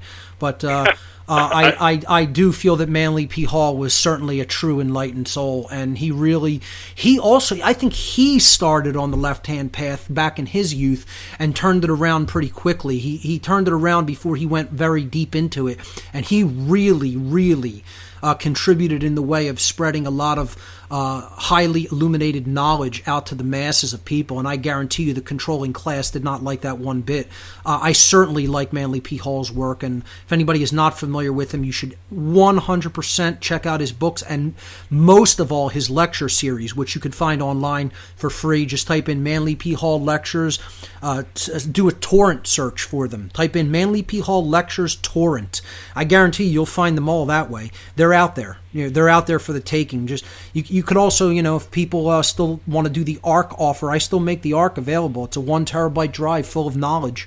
You just have to get in touch with me, email me, and say, give me the information about the ARC. I still send out a lot of ARC drives that people send to me. So that offer's still on the table. All Manly P. Hall's work, a whole lot of it is on there. I don't know if it's all of it, but a whole lot is on that drive. So I definitely consider Manly P. Hall a very, very powerful and positive influence in my life, at least. That ARC drive, do you have a listing of what all the information is on there? I do. If you contact me, you can send it, but that'll take maybe as long as to read the content listing as it will to go through some of that information.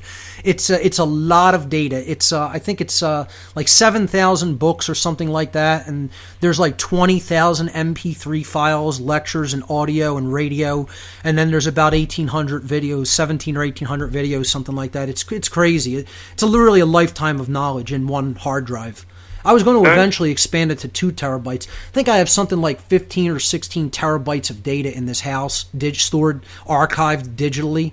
So, I could probably make a 4 or 5 terabyte drive if I wanted to, but for now it stands at 1 terabyte. I may eventually in the future expand it to a 2 terabyte drive and throw a bunch more videos on it. Wow, that sounds really cool. And I would agree with you about Manly Hall. Before the Masons, the way I'm understanding it, they recruited him after he'd been doing this for a long time before then, and just said, "Well, geez, you know all this stuff. We're going to make you an honorary 33rd degree." He never went to any of their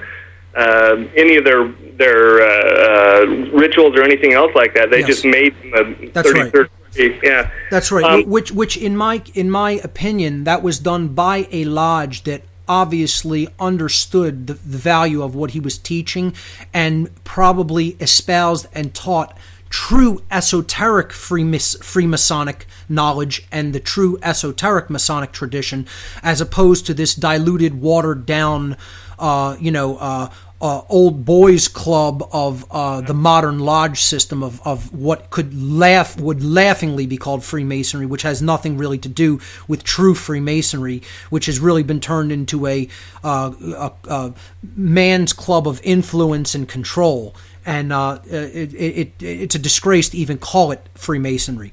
So I believe Manly P. Hall was a true esoteric Freemason and carried on the dissemination of knowledge in that true ancient tradition, and that is why the lodge that gave him that honor did so, in my opinion.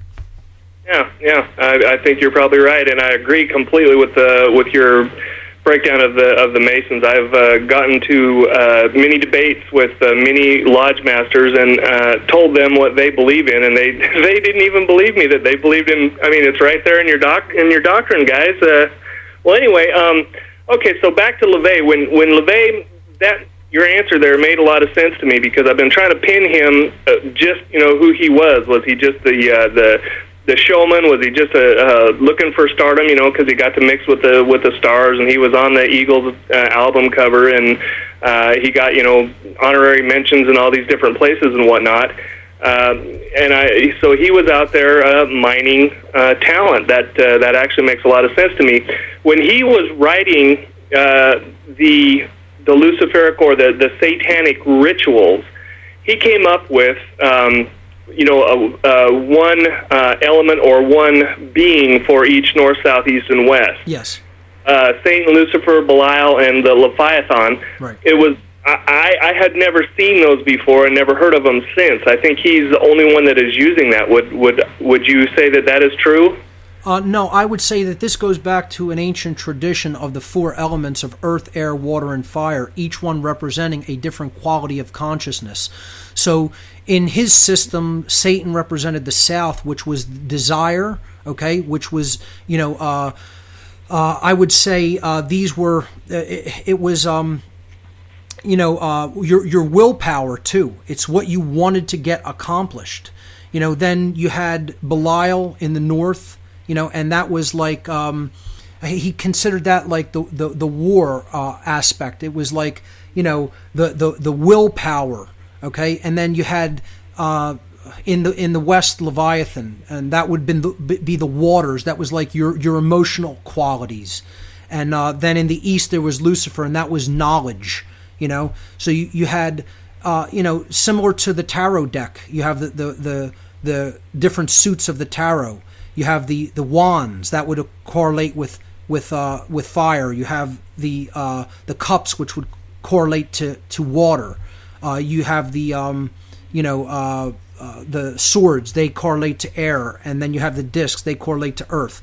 So you have the earth, air, water, and fire elements. They come from the ancient alchemical tradition, and all ancient occultic traditions taught about these four basic signs. And again, they just represent different qualities. You have resources, at your disposal, which is the earth qualities, that your essential makeup, the essential makeup of the personality, the things that you have to work with, the innate characteristics and qualities of the being.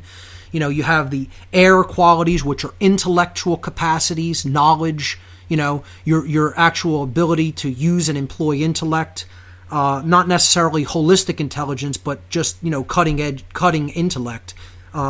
Then you have, the emotional qualities, which would be represented by water, and you have, the willpower, the will, the actions are active masculine qualities, and that's the fire aspect, born out of desire and drive, and courage. So LaVey was just taking those four elemental components that are found in many different occult traditions, and then ascribing his own, demonic name system of the four, what he called the crown princes of hell, to those four elemental realms. And then, of course, ascribing directions to them, the cardinal points, and making, in his ritual system, making the altar, the Western aspect, which was Leviathan, the waters, because it's the setting sun. And it all has to do, the idea of Satan came from the Egyptian tradition, the god Set, because he was the conqueror of Horus, the sun. This is all part of the astrotheological tradition, where you get into Horus being the risen sun and the savior of the world, because it provides energy for all life on the earth, the solar disk. Then he's conquered at the end of the day by his brother Set, and has to go into the underworld and wrestle with Set to be reborn the next day, so he could rejuvenate the world again. It's all astrotheology, and LaVey was just ascribing that to his system within the satanic ritual concept and system that he came up with. So, great question. We'll pick this up on the other side, folks. Stay with us.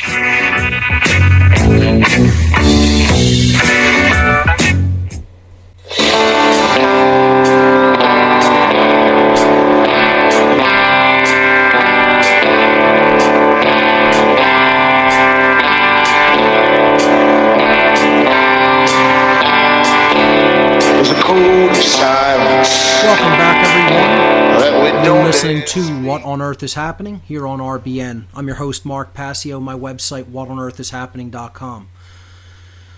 Just to wrap up with the previous caller, Ray from Oregon. Ray, I'm going to go to some other callers, but just wanted to let you know a gentleman you might want to check out. It's one of LaVey's sons. I believe LaVey had him when he was about 40, his late 40s or early 50s. He was Jess LaVey. He goes by the name of Jess LaVey. I think his real name was Anthony LaVey, if I'm not mistaken. But if you look up this guy, he's since gone on to, I believe, start up a Christian ministry of some kind. and he really talks about what life was like living with LaVey and what his real role was, how he was a lackey for a lot of the real political and military elite, and was at the behest of these people, like people who were in the Bilderberg group and Club of Rome and other groups. I think he specifically mentions him having many meetings with George Bush Sr. and other high-level political members who are obviously dark occultists, members of Skull and Bones, etc. So that's a pretty interesting person you might want to check out, giving it right from the horse's mouth, so to speak, telling you, having lived, among him, right there with him, and some of the horrific experiences he actually went through. You could check out him. You could also do a Google search for Jess LaVey. I'm sure you'll come across the material. If not, once again, like I said, it's on the ARC drive. Let's go to Damon in New Mexico. Damon, you're live on What on Earth is Happening. And if people could, be a little bit brief here now, because I'm going to try to take all the callers in the queue. If we can get through them all, if we do 2 callers or so in a segment, maybe we can get through everybody waiting in the queue. Damon, what do you have for us? Damon, are you there? Oh, just a second. Hold on. Who's this? Hey, Mark, can you hear me? There he is. Damon, welcome. Hey, sorry about that. I think my phone was on mute. I was talking to people in the background. I just wanted to talk to you about your appearing endorsement of Aleister Crowley. Like, I don't want to be like. Well, I wouldn't call it an endorsement. I would say that I've told people to look into his work, but not live the way he lived. So it's a cautionary tale. In other words, someone who has a lot of knowledge and wisdom can put that out there, and you can definitely gain a lot from learning and studying his writings and words. That does not mean to go and try to live like he lived and do the things that he did. He fell from the path of spirituality and righteousness. So I would consider him a fallen prophet, if that. I said he was a gray wizard at best, certainly put out a lot of high-minded spiritual writings. And again, I feel that those writings were channeled writings that came in possibly in altered states of consciousness from other intelligences, perhaps. And you can actually, if you use discernment while reading a lot of his writings, you can see the writings switch and go from what would more likely than not be a spiritual channel to being his own egoic words. So Crowley is an enigma that requires deep study. Most people have a cursory understanding of his work, and then in that very fragmented understanding of any of his work, they'll say, I totally espouse everything he said and think he was such a great guy, and tell people to go and live like he lived. That's not what I've said from day one regarding him. If you go and listen to the podcast I did on Occult, I believe it was Occult Empire, on Thelema, over and over again, I repeat the same warning.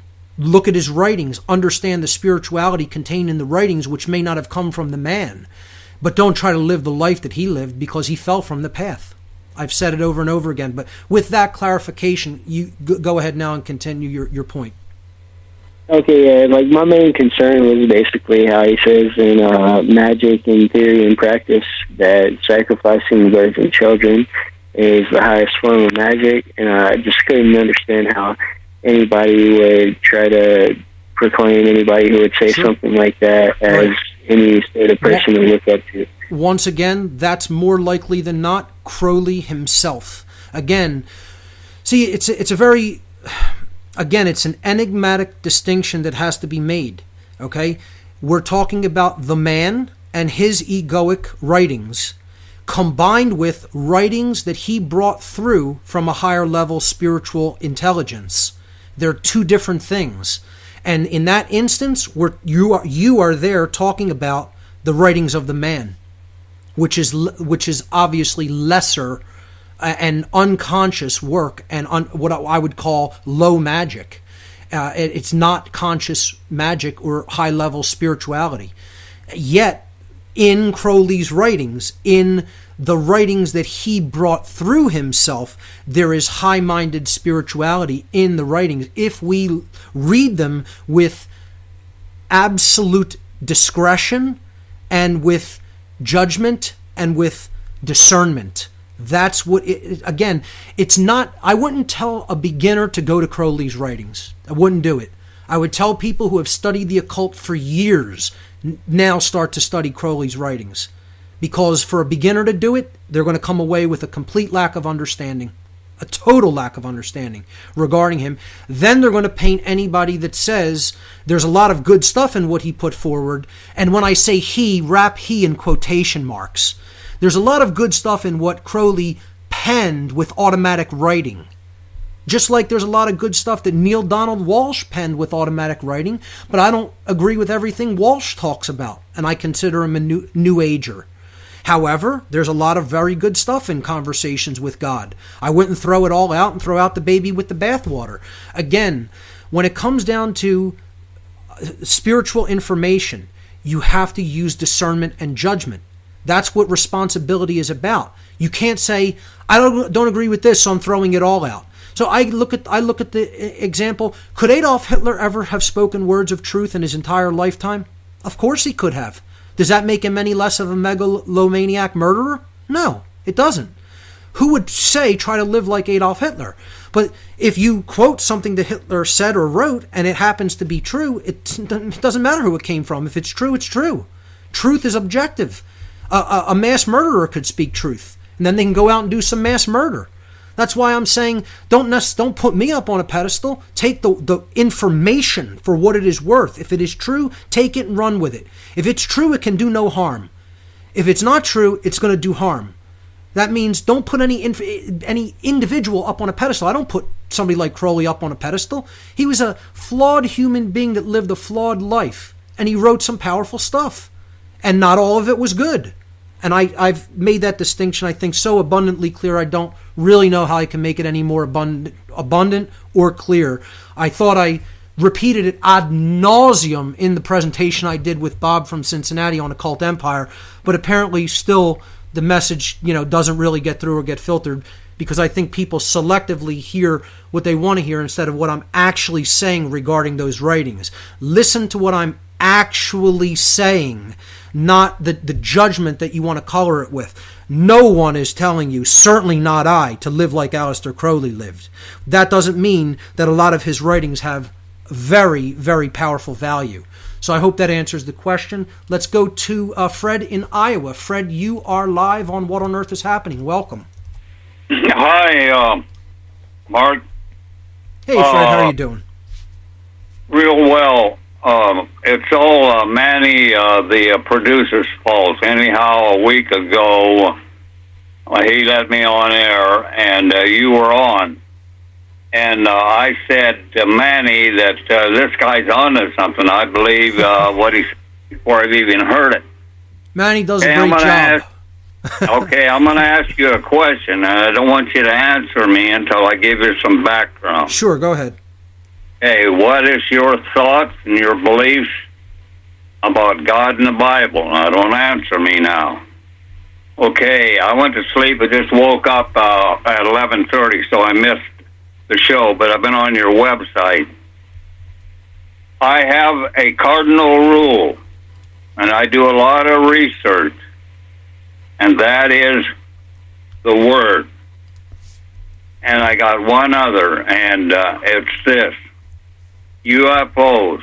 Do I believe in UFOs? Yes. Do I believe that they're from other planets? Absolutely not. Okay. I hold Navarro in pretty high esteem. And this last 7 or 8 days, I thought I found the Holy Grail when I got onto RBN.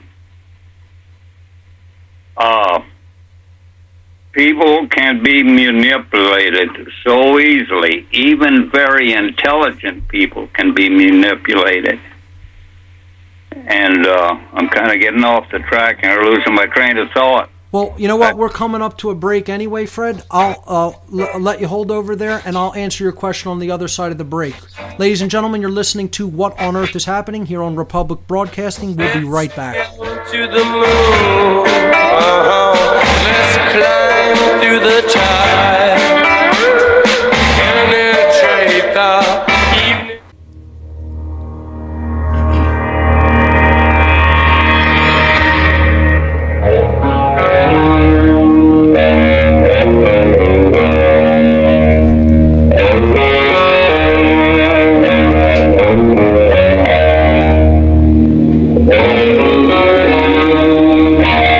segment of What on Earth is Happening for this evening. I'm your host, Mark Passio. My website, whatonearthishappening.com. I'll answer Fred's call, and then we'll go to a couple more callers to round out the show. Fred was asking about my take on the God of the Bible, and I've talked about this pretty at length in the astrotheology section of What on Earth is Happening in the podcasts. This was probably back in the, I don't know, maybe the 50s or 60s of What on Earth is Happening. If you go back in the podcast archive, it's all there. But just do a search on the page when you get into some of the earlier podcasts for astrotheology, astrotheology, astrotheology. And I make it clear there that while there are many truths to be found in the biblical texts, that they are largely allegorical. And not only are many of them allegorical, but a lot of the earlier ones are actual historical accounts as well. And I agree that this does go into the issue of UFOs and non-human intelligences.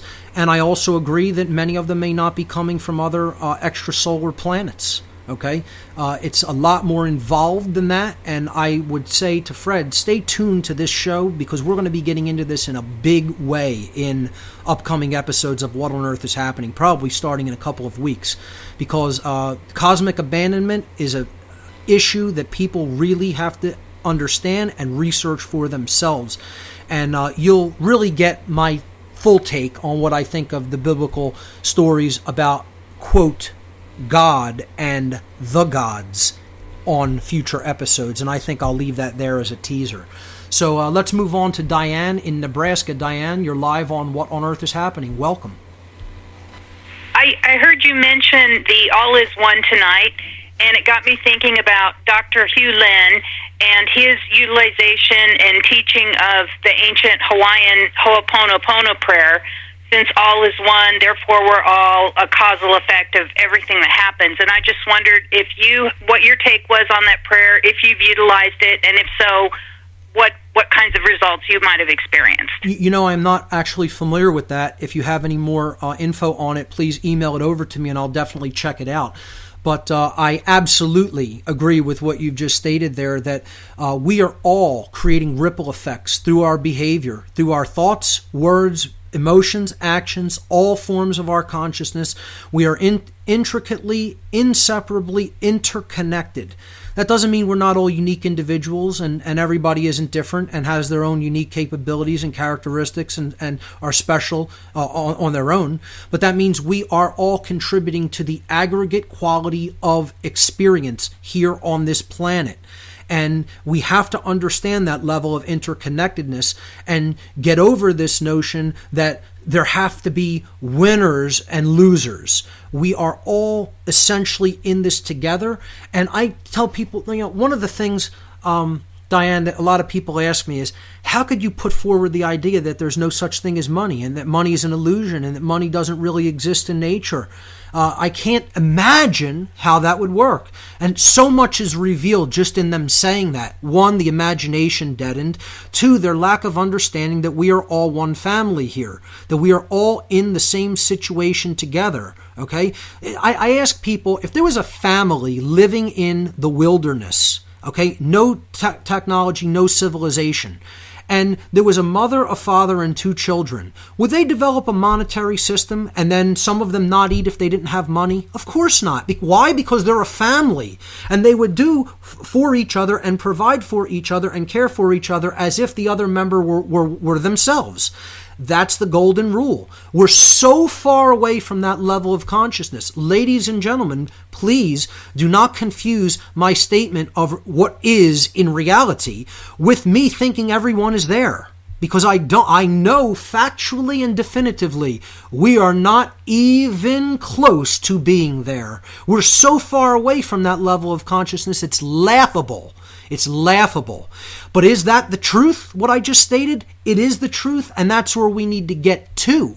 And until we do have the imagination to understand that we can get rid of this plague called the out-of-control ego, thinking that there have to be losers for there to be winners, and this can be a win-win situation for everybody on the planet. There are enough resources to go around. We could have free energy. We could develop free energy technology in under a year if the control system were taken down, if the slavery system were taken down, but that's what prevents it from manifesting. Then who knows what could happen? We could be inhabiting the stars in a decade, possibly, with what the human mind and ingenuity and creativity is capable of. But the ego holds it back, and the lack of imagination holds it back. And that doesn't mean there wouldn't be such a thing as property. There would still be property. Property means what I'm in lawful possession of, what I'm using at the current time, what I'm responsible for. That's what property means. It doesn't mean you throw the idea of property out completely and say, just because you're going to die, you can't ever own anything. No, I own the things that I use. I own these hard drives sitting in front of me on my desk. I own this board, this soundboard that I'm doing my radio show through. I own this microphone. I own this keyboard. You want to know why? Because I'm using them. They're my property. I own my body. I own my mind. I'm in full capacity over them. I lawfully, rightfully own them. Nobody else owns them. I make the decisions of what's done with them. I use them. I am in stewardship of them. They are my property. I am responsible for them. So, we have to understand property still exists, but that doesn't mean we could not share resources widely, freely, and openly in a gift economy, or what you might call a resource-based, natural law-based economy. It is possible to do, not at the current level of consciousness humanity is at, because we're so far away from understanding how that could even be possible that's what makes it currently not possible. The mind leads to the external manifestation. And since we're not at that level of oneness in mind, we cannot actually express that in the manifested reality that we all share. And that's what goes right to your point about how what we think, what we do, ultimately has ripple effects, goes out, and is interconnected with everything else in the aggregate quality of what we create. This is the real law of attraction, not the individuated New Age BS version that you make up everything there is in reality. No, we don't create reality individually. We together, as a whole species on this planet, in the aggregate, create the reality that we all experience because we are all connected. Diane, great point, great insight. Do you have anything else? No, I'll send you more email on that information. Thanks so much. Absolutely. I'd definitely like to check out that prayer you were referring to. Thanks for the call. Let's move on to Elizabeth in Tennessee. You're live on What on Earth is Happening. We only have a couple minutes, so be quick. Mark, you are my razor. Thank you. I appreciate that. Really busy show. Let me tell you what. I am a clinical social worker who got burned out and left the field. Started listening to you, a year ago. I'm back on the tracks. And I am only doing groups. I'm not doing individual. And I am teaching everything I learned from you. And the most powerful thing is get your emotions, your mind, and your actions all in unison. That's right. Do not be at war at yourself. Man, that has been like the greatest blessing. And Elizabeth, can I ask, you're working with children or mostly adults? All ranges. That's fantastic. But I only do it part-time now because that's pretty heavy. And I have just opened up my whole yard and everything, and I am doing organic gardening this year and selling at the markets. Awesome. But like 6 months before let's see. Actually, that's a lie. Maybe 2 months before I met you, I was just laying on the couch dying. I'm really glad that the information could, bring you back to some, exercise of will and driving you forward, because that's what this information is all about. And if I made an impact there, I'm so grateful to have, taken a part in your rejuvenation. And I thank you for what you're doing. So thanks so much for the call and letting me know that, this show and the information is having an impact. I really appreciate that. Ladies and gentlemen, that's all the time we have for this episode of What on Earth is Happening. It really flew by. Thanks so much for your calls. We'll see you here in 2 weeks.